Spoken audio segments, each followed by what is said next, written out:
For more than 2 decades, Jerry Cantrell lived with a silence that fans filled with rumors. Some believed he walked away, while others claimed there was anger, distance, or even betrayal at the end. But grief does not always speak loudly, and truth does not always arrive on time. Now, at 58, Cantrell finally addresses what really stood between him and Layne Staley, and what never did. This is not a story about scandal. It is about love, loss, and the weight of surviving someone you were never meant to outlive. The rumors did not begin with death. They began with absence. By the late 90s, Alice in Chains was already slipping into silence. After their final tour dates, Layne Staley stopped appearing in public. Interviews were canceled, performances disappeared, and to fans, the band seemed frozen in time. That vacuum invited speculation. Many assumed something had broken between Layne and Jerry because it was easier to believe in conflict than to face the slow violence of addiction. Their creative bond had once felt inseparable. Throughout the early 90s, Cantrell and Staley were seen as a modern counterpart to legendary songwriting duos. Two voices locked in harmony, tension, and mutual dependence. Songs built on layered vocals and emotional confrontation became their signature. When that voice vanished, people looked for someone to blame. The first major crack in public perception appeared during the recording sessions for Get Born Again and Died in the fall of 1998 at Sunset Sound in Los Angeles. According to multiple studio accounts later reported by the music press, Staley arrived late, visibly unwell and struggling to focus. His voice, once precise and ferocious, came in fragments.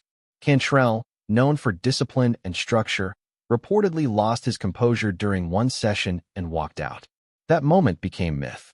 Over the years, it was retold as proof that Cantrell had reached his limit, that he had abandoned his friend when things became unbearable.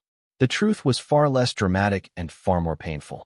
At the time, Alice in Chains was no longer functioning as a touring band. Cantrell was carrying the weight of unfinished music, financial responsibility, and the quiet terror of watching someone disappear while still alive. When Cantrell released his solo album Boggy Depot in 1998, many interpreted it as a clean break. In reality, it was a pause forced by circumstance. Layne was not capable of working consistently, and the band could not move forward without him. But the public saw motion and assumed separation. What fans did not see were the phone calls that went unanswered, the doors that stayed closed, and the growing understanding that love does not grant control. The rumors gained momentum because Cantrell refused to correct them. Silence in the music world is often mistaken for guilt. Over time, every unanswered question hardened into a theory. And when Layne Staley was found dead in his Seattle apartment, the narrative shifted from confusion to accusation. Could Jerry have done more? Did he walk away? Or was there something he never wanted known? The truth, as Cantrell would later explain, was not hidden. It was simply unbearable to say out loud. Long before the world began asking whether Jerry Cantrell had done enough, he had already asked himself that question every single day. By the mid-90s, Layne Staley's addiction was no longer hidden behind rumor or denial. It had become physical, visible, and relentless. Jerry was not watching from a distance. He was inside it. He drove Layne to treatment centers, waited in cars, paid for programs, and sat through conversations that ended in silence or anger. On August 8th, he personally took Layne to a rehabilitation facility in Portland, hoping distance and structure might interrupt the spiral. Layne escaped within days. This pattern repeated itself. Before the MTV Unplugged performance, Jerry rented a nearby apartment in New York so he could check on Layne constantly. He called, knocked, and waited. Layne still found a way to disappear and returned just in time to perform. That night on stage, the audience saw something haunting and historic. Behind the scenes, Jerry saw something terrifying, a man barely holding himself together, powered by will alone. What fans remember as a fragile, beautiful performance was, for Cantrell, an emotional contradiction. It proved Layne was still there while showing how close he was to being gone. Later, Jerry described the hardest part not as frustration but helplessness. Addiction does not respond to loyalty. It does not soften because of friendship. You can show up, but you cannot choose for someone else. That realization came slowly, along with a guilt that never fully disappeared. In July 1997, Jerry stood outside Layne's apartment with Layne's mother. They brought food, pamphlets, and hope. They knocked for hours. When Layne finally answered through the door, it was not gratitude that came back. It was refusal. He did not want to be saved. That truth shattered Jerry more than any rumor ever could. Years later, when asked if he felt responsible, Cantrell did not deny the weight. He simply explained that responsibility has limits. He loved Layne. He stayed. He tried. But he could not replace the choice Layne would not make.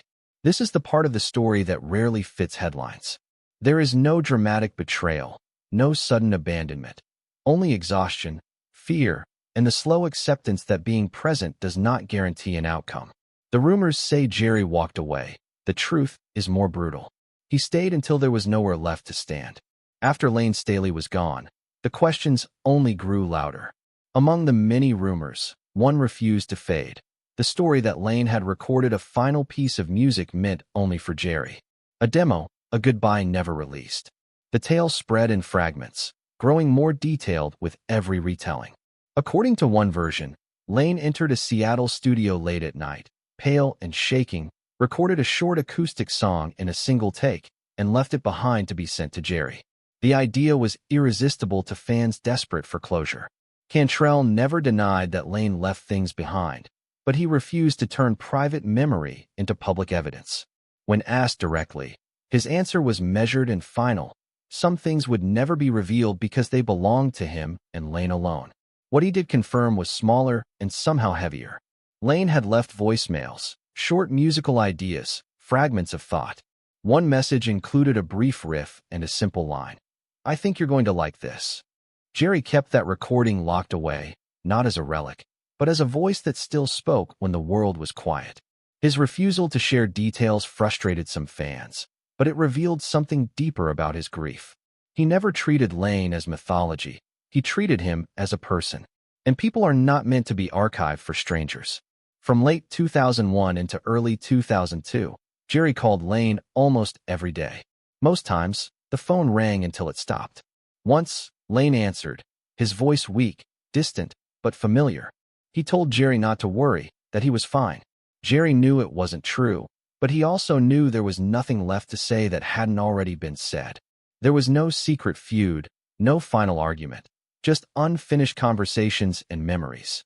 Jerry's silence was not avoidance. It was loyalty. On an April morning in Seattle, the waiting ended. Layne Staley was found alone in his apartment after weeks of silence. For Jerry Cantrell, the moment did not arrive with shock. It arrived with confirmation, settling into the body like gravity. He did not rush to speak publicly. He withdrew, not because he had nothing to say, but because anything said too quickly would have been false. His grief was quiet, heavy, and private. Later, he described that time as losing two things at once: his closest friend and the band that defined his life. Without Layne, Alice in Chains felt incomplete. Jerry returned to music not for ambition, but for survival. He wrote around an absence that would never be filled. One song, written quietly as a farewell, carried a weight he could not articulate. It did not sound like grief processed. It sounded like grief preserved. Time did not soften the loss. It only changed his relationship to it. Performing old songs became complicated, each lyric carrying a double meaning. He did not stop playing them. He reframed them. Each performance became both a goodbye and a thank you. In rare interviews, Cantrell admitted what fans had always sensed. He missed Layne terribly, not in a distant way, but in the daily absence of a voice that once completed his own.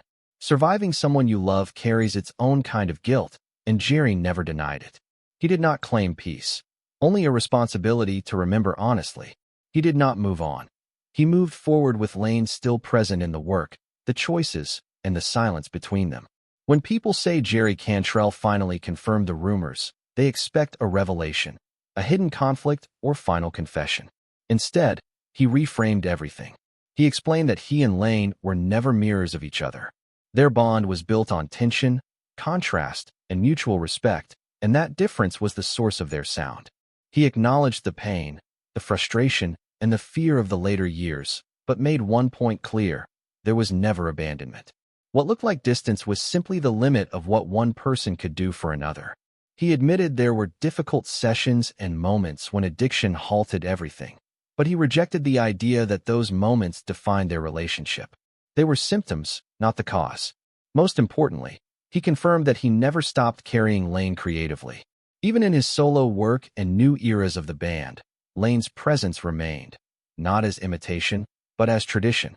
What they built together did not end with death.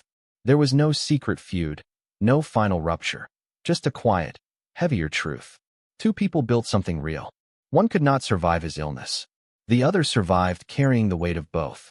At 58, Jerry Cantrell did not confirm rumors by answering them. He dissolved them, showing that love does not always look like rescue, and loyalty does not always look like staying close. What he confirmed, finally, was this: Layne Staley was never left behind. So after everything, the question remains, did Jerry stay silent to protect the truth, or because the truth was too personal to share?